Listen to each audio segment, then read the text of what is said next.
Hola, ¿qué tal? Buenas a todos. Estamos acá grabando y haciendo el curso de Introducción a la Terapia Cognitivo-Conductual.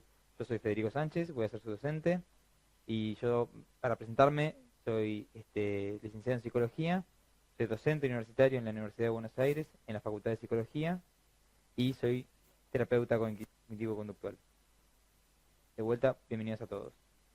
Empecemos. La idea es la siguiente. Lo que vamos a explicar al principio es una definición de psicología. Para mí la mejor definición de psicología es la que dice que la psicología es el estudio científico de la conducta. ¿Sí? ¿Qué significa esto? Que hablamos de psicología en sentido amplio, ¿sí? De conducta en sentido amplio. La conducta es todo lo que un sujeto hace. Entonces, por conducta se entienden las respuestas emocionales de un sujeto, la conducta propiamente dicha, los pensamientos, las creencias, todo lo que una persona puede hacer. Entonces, la psicología vendría a estudiar la conducta, ¿sí? De forma científica, esto es por medio del método científico. Particularmente la terapia cognitivo-conductual, ¿sí? ¿Qué es? Esa es la primera pregunta que nos tenemos que hacer. Bueno, hay, como van a ver en la diapositiva, tres cosas que hay que tener en cuenta. Una es que es un modelo de intervención psicológica fundado en la investigación científica contemporánea, ¿sí? Esto está todo el tiempo la terapia cognitivo-conductual haciendo investigaciones sobre el tema y ampliando cada vez más el conocimiento sobre la misma. Un segundo objetivo es la aplicación de conocimientos teóricos y técnicas psicológicas, ¿sí? Para el cambio de comportamientos, pensamientos y emociones, que son disruptivas para la persona y que no le permiten desarrollarse como podría desarrollarse si no lo estuviera. Y la última es que, como dije al principio, tiene un apoyo empírico, esto es que los, la terapia está basada en evidencia, esto es en evidencia científica. Con lo cual, todos los estudios, tanto teóricos como prácticos de la terapia cognitivo-conductual, se basan en el estudio científico. Es importante aclarar ciertas cuestiones. Por ejemplo, no es una teoría ni una escuela psicológica, sino que tiene varias escuelas psicológicas que la conforman, ¿sí? Porque es un marco metodológico, ¿sí? La terapia cognitivo-conductual se nutre de un amplio espectro de disciplinas científicas, como por ejemplo todo lo que son las ciencias del comportamiento, dentro de lo que está la biología, la neurofisiología, la farmacología, la sociología, la estadística, las neurociencias, la etología o cualquier tipo de estudio científico del comportamiento. La modalidad de tratamiento es la siguiente. En la terapia cognitivo-conductual se la suele nombrar como una terapia breve, principalmente porque aborda el problema actual con el que viene el sujeto. No significa que no nos importe hacer un análisis acerca de lo que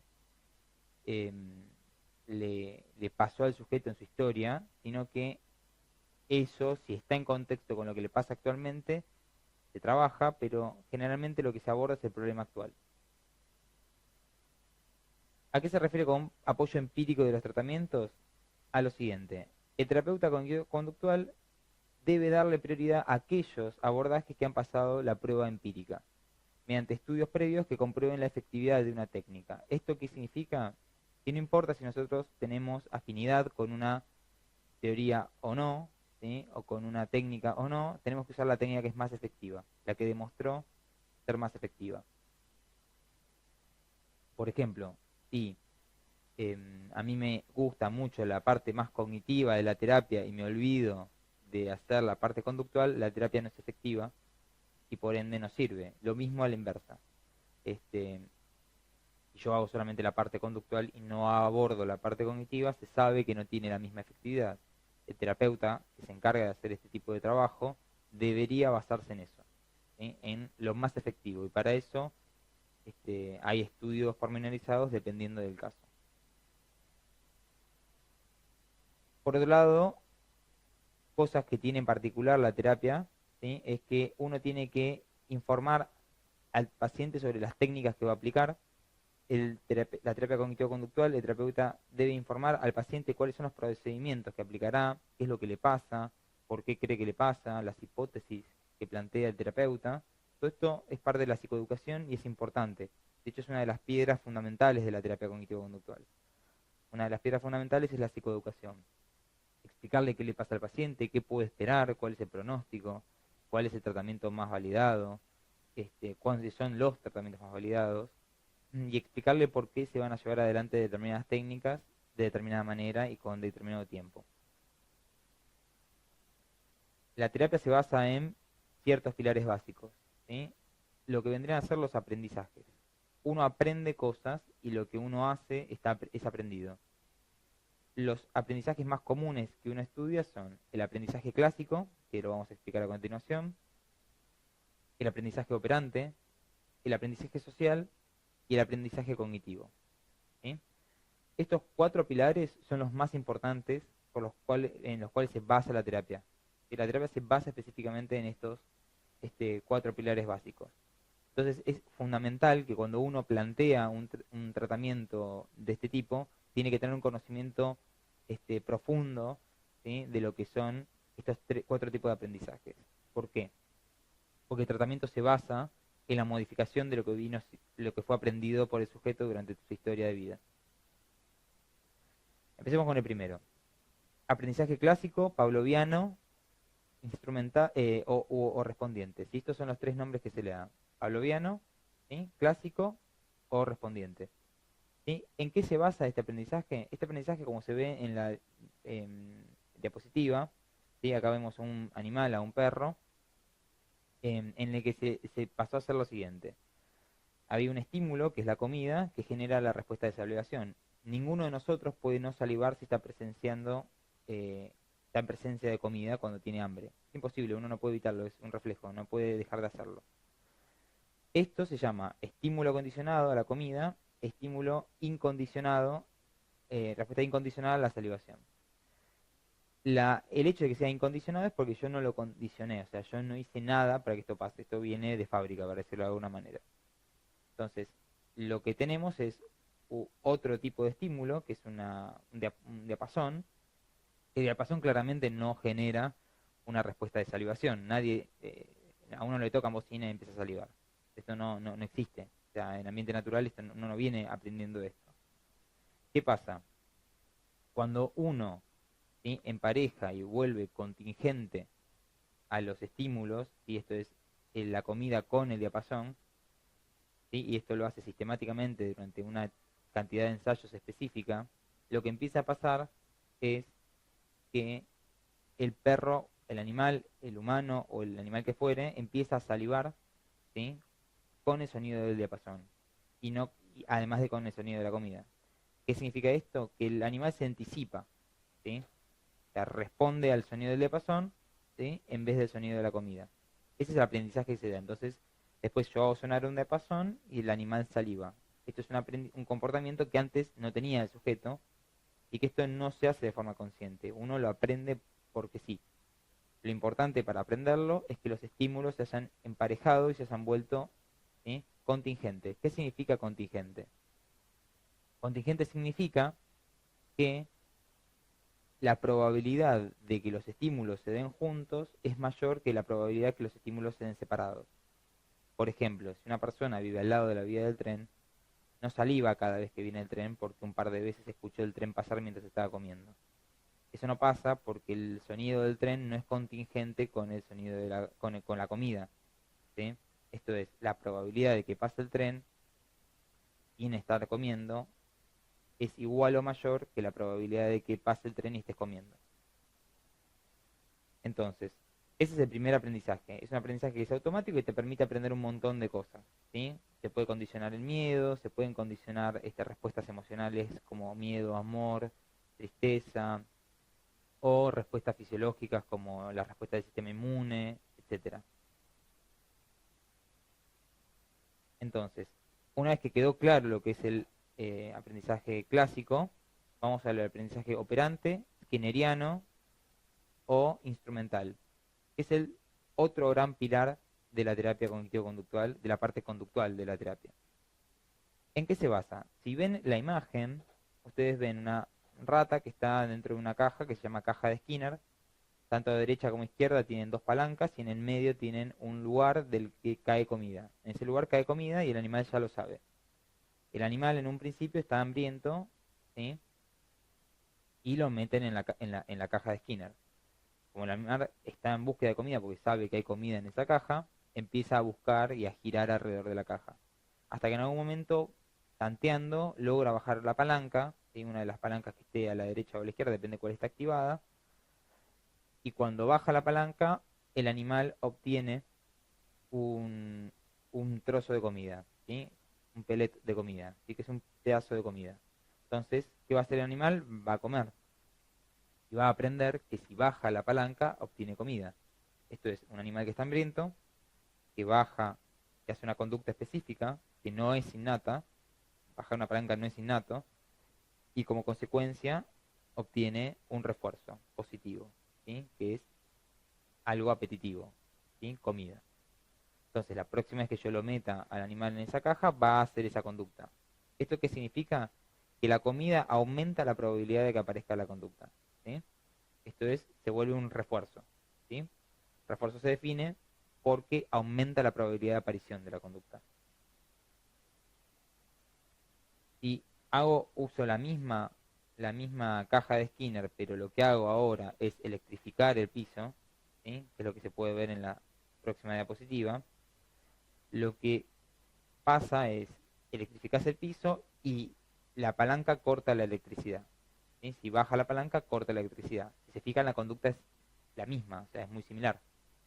Pero en este caso lo que estoy haciendo es evitar un malestar. Estoy sacándome algo negativo que es el choque eléctrico. No estoy obteniendo nada apetitivo. Entonces, el hecho de que yo corte esto genera que el animal empiece a bajar la palanca. O sea, lo que yo estoy obteniendo acá es un refuerzo negativo. ¿Por qué? Porque el shock eléctrico cortado con la bajada de la palanca aumenta la probabilidad de bajar la palanca, ¿sí? El hecho de que yo te saque algo negativo, ¿sí? Un estímulo negativo, aumenta la probabilidad de la conducta.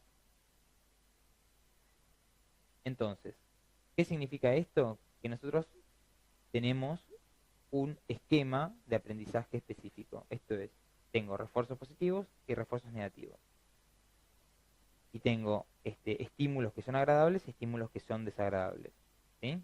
Entonces, si se fijan en el siguiente cuadro, lo que nosotros vamos a poder ver es que tenemos la naturaleza del estímulo, ¿sí? Si esto es positivo o si es negativo, esto es si es agradable o si es desagradable. Cuando yo a, al estímulo se le agrega, ¿sí? El resultado es, si es positivo, refuerzo positivo. Esto es, si yo con mi conducta obtengo algo agradable, es un refuerzo positivo, ¿sí? Por ejemplo, que te den un aumento en el trabajo, ¿sí? Eso va a hacer que vos trabajes mejor. O que tenés un premio por hacer una actividad, ¿sí? O, por ejemplo, ya lo vamos a ver después, una máquina de café, vos tenés ganas de tomar café, haces dos conductas, que es poner una moneda y apretar un botón, y te va a dar un café, que es algo placentero. Lo cual hace que se aumente la frecuencia de esa conducta específica. Si el estímulo es positivo y se elimina, que es lo que está en la columna de al lado de la derecha, se explica por castigo por remoción. Esto es, yo estoy sacando algo, ¿sí? Que es agradable. Por ejemplo, retirar un juguete favorito de un niño después de un mal comportamiento. Te portaste mal, no quiero que vuelvas a hacer esa conducta, entonces te saco la televisión, te saco un juguete, te saco algo que te gusta. El resultado es que uno esperaría, es disminuir la respuesta, ¿sí? La frecuencia de la conducta que uno no quiere que suceda, ¿sí? Esto pasa con las multas de tránsito. La multa de tránsito es un castigo, que te saca plata, ¿sí? Como te sacan plata por haber hecho una conducta, vos no volverías a hacer esa conducta. Ahora, cuando el estímulo es negativo, y a vos te dan te dan un estímulo negativo cuando vos haces una conducta, esto se llama castigo por aplicación, ¿sí? Em, por ejemplo, una descarga eléctrica. Uno no mete más los dedos en el enchufe porque si los mete una vez, esa conducta obtiene una descarga eléctrica que es negativa para nosotros y por ende no hace más ese comportamiento. Entonces el resultado es una disminución en la frecuencia de comportamiento. Si vamos a la columna de al lado, cuando yo te saco un estímulo negativo, ¿sí? ahí estoy dando un refuerzo negativo. ¿Por qué? Porque, por ejemplo, si yo me duele la cabeza y me tomo una aspirina, la próxima vez que me duele la cabeza voy a tomar una aspirina. O sea que aumenta mi conducta, porque me sacan algo que me desagrada. Acá estamos viendo dos imágenes, una máquina de Coca-Cola y una máquina de tragamonedas, y lo que estamos viendo es cómo hacemos una conducta específica. Esto es igual que la máquina de café. Pones una moneda, bajas una palanca y obtenés dos tipos, ¿sí?, de refuerzos distintos. Por ejemplo, en una caja, en una obtenés Coca-Cola y en la otra obtenés plata. La diferencia interesante que tienen estas dos máquinas es que el hecho de que el programa de refuerzo sea distinto, esto es que la forma en la que vos obtenés el refuerzo sea diferente, hace que uno tenga más tendencia a querer usar frecuentemente una máquina que otra, que sea más difícil extinguir el comportamiento. Esto es, que el comportamiento deje de suceder. ¿Qué es la extinción? Simple. Imagínense que están con la máquina de Coca-Cola, me ponen una moneda, ya muchas veces lo han hecho, ponen una moneda, aprietan el botón y esperan que salga una Coca-Cola. Bueno, uno esperaría eso. Ahora, si de golpe pones la moneda, apretás el botón y no obtenés ninguna gaseosa, vos no vas a volver a hacer eso, ¿sí? La conducta se va a empezar a extinguir. Si nunca más las máquinas de Coca-Cola nos dieran Coca-Cola, nunca más usaríamos esa máquina, o sea, extinguiríamos el comportamiento. Ahora, la diferencia entre la máquina de Coca-Cola y la máquina de tragamonedas es que yo siempre que uso la máquina de Coca-Cola y está funcionando me da un refuerzo, ¿sí? Mientras que la máquina de tragamonedas a veces me da un refuerzo y a veces no. Con lo cual, uno tiende a que la extinción sea más lenta. En la máquina de tragamonedas pasan un par de veces que no obtenés el refuerzo, como ya sabes que es así, vas a seguir bajando de la palanca. Mientras que en el otro caso, vas a ir a hablarle al tipo del kiosco del lugar y vas a decir, che, tu máquina no funciona. ¿Sí? Entonces, un programa de refuerzo diferente afecta muchísimo tu conducta. ¿Sí? Esto pasa muchas veces con los padres que agarran y a veces castigan al hijo y a veces no, o a veces un padre castiga al hijo y el otro padre no, o le pone los límites, mejor dicho, o le da los refuerzos requeridos para las conductas que hagan, em, y el otro no. Entonces vos tenés un problema, porque si vos a veces haces una cosa y a veces haces otra, este, podés generar un tipo de aprendizaje como el de la máquina de tragamonedas, en que la conducta problema que vos querés disminuir, no la vas a poder disminuir, o va a ser mucho más complicada y mucho más difícil. Ahora vamos con otro aprendizaje. Vamos con lo que se llama el aprendizaje social. ¿Sí?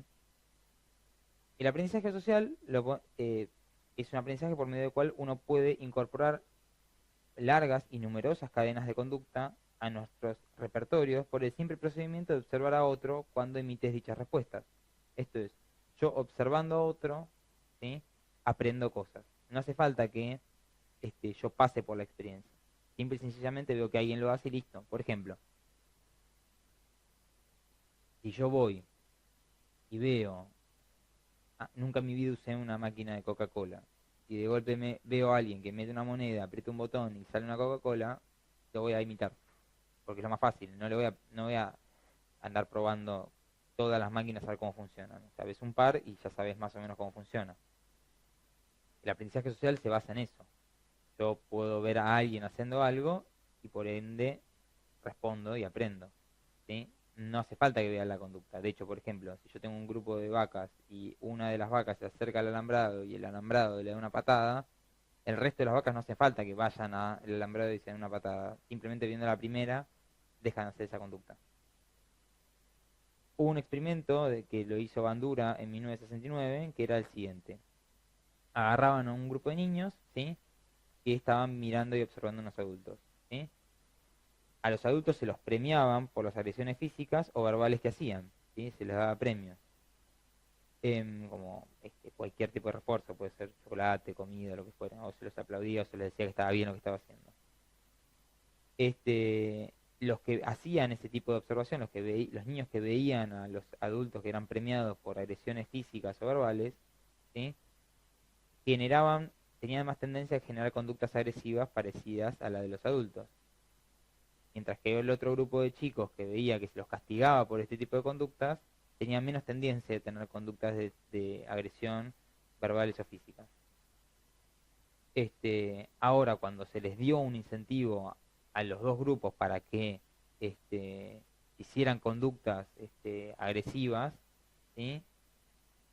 Ambos grupos, ¿sí?, mostraron un aumento en la respuesta, ¿sí? Esto es, más agresiones eh, y, y más conductas de este tipo. Ahora, lo interesante de esto es que evidentemente uno educa con el ejemplo, básicamente. Esto es, si yo veo en la televisión determinadas cosas, lo voy a imitar.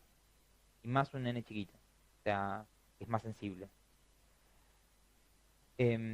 Otra cosa que hizo Bandura fue enseñar a unos niños a perder el miedo a los perros, haciéndoles observar a un niño que no le tenía miedo a los perros, mientras se iban aproximando gradualmente a uno. ¿Sí? ¿Qué significa esto? Una de de las cosas que uno hace en terapia es hacer exposiciones. Por ejemplo, si vos le tenés miedo a las arañas o le tenés miedo a las cucarachas, vos haces exposiciones, te expones al animal gradualmente por medio de técnicas de respiración para poder soportar esa exposición, y con el tiempo vas a dejar de tenerles miedo. ¿Sí? Ahora, lo que Bandura probó es que si yo, en vez de hacer que eso lo haga el niño solo, lo que hago es mostrar cómo otro niño se acerca y que el nene lo vea, el nene extingue la respuesta de miedo o se habitúa a la respuesta de miedo que dan los perros muchísimo más rápido que si no lo hiciera. Con lo cual, esto explica el por qué las técnicas que nosotros hacemos en exposición son técnicas que se tienen que hacer con el paciente. No conviene mandar al paciente a hacer las técnicas solo, porque estás ayudándote de lo que es el aprendizaje social. Entonces, es fundamental que si uno tiene algún problema como fobia a algún animal y le viene un paciente que tiene ese problema, estaría bueno que uno se trabaje ese problema previamente. Entonces, el mensaje que queda, sería el último que vamos a ver, ¿sí?, es el aprendizaje cognitivo. Los dos referentes más importantes de la terapia, de la parte cognitiva de la terapia cognitivo-conductual son Aaron Beck y Albert Ellis. Uno hizo lo que se llama la terapia cognitiva y el otro hizo lo que se llama terapia racional emotiva. ¿Sí? ¿Cuál es la idea básica de este tipo de terapias? La idea básica es que las cogniciones, lo que uno piensa, ejerce influencia sobre las emociones y la conducta. Esto es, nuestras cogniciones modelan, ¿eh?, o modifican nuestras emociones y nuestras conductas. El pensamiento de un individuo refleja un sistema de interpretación del mundo, esto es, un conjunto de creencias, supuestos y reglas subyacentes. Uno piensa que el mundo debería ser de una manera específica y espera, por ende, que eso sea así. Entonces, uno se adelanta. En realidad, uno generalmente no piensa racionalmente todo el tiempo, sino que básicamente tiene ideas automáticas que las lleva adelante y listo. ¿Sí?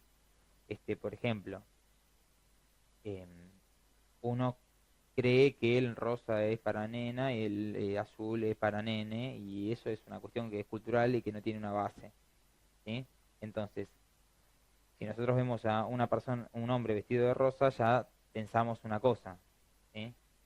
Pensamos que no corresponde con lo que nosotros pensábamos, porque básicamente así lo aprendimos, pero no tiene ninguna lógica, ninguna base de eso. O sea, los colores no tienen sexo, los pueden usar cualquiera. Pero uno tiene ciertos supuestos y creencias porque las aprendimos así. ¿Sí? Y en base a esas creencias, esos supuestos, uno mira el mundo y actúa en consecuencia. Entonces, un ejemplo muy tonto que sirve para entender el tema es, fíjense que ante la misma situación, si uno está en un lugar, ¿sí?, y escucha que en la habitación del lado, ¿sí?, se rompe un vidrio, uno puede tener dos opciones. Por ejemplo, puede pensar que fue el viento el que rompió el vidrio, y en el caso en el que piense que fue el viento, la respuesta a la conducta va a ser una molestia, ¿sí? Esa va a ser la respuesta emocional, desagrado, molestia, inquietud, algo por el estilo. Se va a levantar, va a ir a fijarse a ver cuánto se rompió, va a ir a buscar una pala, etcétera, ¿sí? Ahora, si en la misma situación, exactamente en la misma situación, yo interpreto y pienso que entraron ladrones, yo voy a responder con miedo. Probablemente me ponga a la defensiva, mi corazón empiece a latir con frecuencia, una frecuencia más alta, a hiperventilarme, a agarrar algo para defenderme.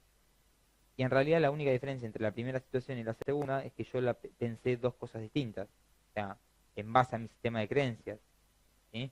Si yo estoy particularmente influenciado por los noticieros y veo que hay problemas de inseguridad en todo el tiempo, o me entero de que un vecino le pasó, o básicamente tengo más tendencia a ser más ansioso, voy a interpretar siempre que entraron ladrones y no que fue el viento.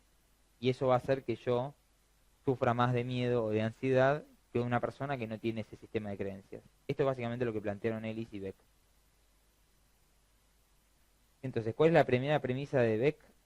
Los pensamientos median el comportamiento. Entonces, en base a eso, uno puede sentirse triste porque además los pensamientos eh, de tristeza retroalimentan la emoción. Esto es, capaz estás triste, capaz estás molesto o mal, y tienes pensamientos relacionados con eso que hacen que te pongas más triste y así. Típico, si uno agarra y le dice a una persona que está enojada, que se tranquilice, o por qué te enojas, te va a enojar más. ¿Sí? Una persona enojada tiende a pensar las cosas como una persona que está enojada, a interpretar todo como una agresión, a interpretar todo como una molestia, una falta de respeto. Entonces, si uno cambia las creencias de la persona y le da opciones distintas, la respuesta emocional se modifica y la conducta también se modifica. Lo que te planteó Beck es que uno tiene creencias sobre uno mismo, creencias sobre el mundo y creencias sobre el futuro. ¿Sí? ¿Esto es qué significa? Uno piensa de uno ciertas cosas, lo que vendría a ser la autoestima. Uno tiene una autoestima específica porque considera y tiene creencias sobre uno mismo. Y uno tiene creencias también sobre el mundo. Uno puede tener una creencia sobre el mundo acerca de que el mundo es maravilloso y es hermoso y es lindo y etcétera, o puede pensar que el mundo es horrible, el mundo es peligroso, o que en el mundo las personas no lo quieren y demás. Y sobre el futuro puede pensar que el futuro es agradable, es prometedor, que tenés muchas cosas para hacer y demás, o pensar que el futuro es feo, que no, o que no, o oscuro, o desesperanzador. En el caso en el que uno piense que el futuro es desesperanzador y que no hay nada para hacer, ahí, por ejemplo, que es algo que no vamos a tocar igual en el curso, pero que es importante decirlo, aumenta el riesgo de suicidio. Cuando más desesperanzador es el futuro, mayor es el riesgo de suicida que hay. Algunos pensamientos típicos en, por ejemplo, una persona con depresión son: soy un tonto, me debería ir bien, nunca mejoraré, o cosas por el estilo. Cosas que son negativas sobre la persona. ¿Sí? Entonces, ¿qué quiere decir esto? Que el aprendizaje cognitivo, por ejemplo, tiene esquemas, que se refieren a patrones cognitivos estables, que son la base para transformar datos en cogniciones. ¿Qué es un esquema? Yo hasta ahora estoy hablando de pensamientos, no estoy hablando de esquemas. El esquema es mucho más amplio. El pensamiento es mucho más específico. A nosotros nos llegan los pensamientos, no nos llegan los esquemas. ¿Sí? Esto es, yo puedo estar en una situación y decir, bueno, estoy ansioso porque estoy llegando tarde y no se tiene que llegar tarde. Y decir, no, ¿cómo puede ser? Estoy llegando tarde, qué sé yo. Pero en realidad vos tenés un esquema atrás que te dice que la gente que llega tarde, por ejemplo, o que es impuntual, es una falta de respeto, o que eso está mal. Ese esquema, ese patrón cognitivo, hace que yo interprete la realidad de una manera, ¿sí? Que yo interprete mi entorno de una forma. Entonces, como yo lo interpreto de esa manera, voy a buscar información que esté a favor de lo que yo pienso. Este, ¿Qué quiere decir esto? Que uno, este, en realidad se pone unos anteojos que te permiten ver el mundo de una forma específica. Una pavada, pero si uno está esperando un hijo, ¿sí? Va a haber embarazadas y va a haber niños en todos lados. O sea, frecuencia en la que van a aparecer, entre comillas, chicos chiquitos o cosas relacionadas con el embarazo va a ser muchísimo más alta. Y la razón por la cual va a ser muchísimo más alta es porque se activó un esquema, se activó un patrón cognitivo que hizo que yo tenga más sensibilidad para poder percibir estas cosas. Em, entonces, ¿qué significa esto? Que uno suele tener errores cognitivos, errores de procesamiento. Em, entonces, por ejemplo, los errores típicos cognitivos que vamos a poder observar son errores sistemáticos que mantienen la creencia del paciente en la validez de sus conceptos negativos, ¿sí? Inclusive a pesar de la existencia contraria. Por ejemplo, la inferencia arbitraria, esto es, yo agarro un dato y por eso considero que todo es así. Por ejemplo, me saqué un 4, entonces no sirvo para nada, ¿sí? No estoy hecho para esta carrera. Sin considerar todas las otras opciones que hay de materias en las que se sacó mejores notas. Abstracción selectiva es que abstraen específicamente un dato particular del ambiente y en base a ese dato sacan una conclusión, ¿sí?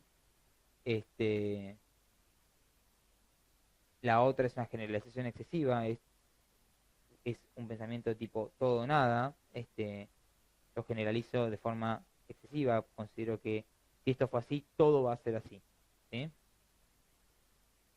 Maximización es un fracaso, un 4 es terrible, es lo peor que me pudo haber pasado en la vida, es un desastre, yo soy un desastre por eso. O minimización, bueno, te sacaste un 7, bueno, pero no me saqué un 8, o sea, no fue importante.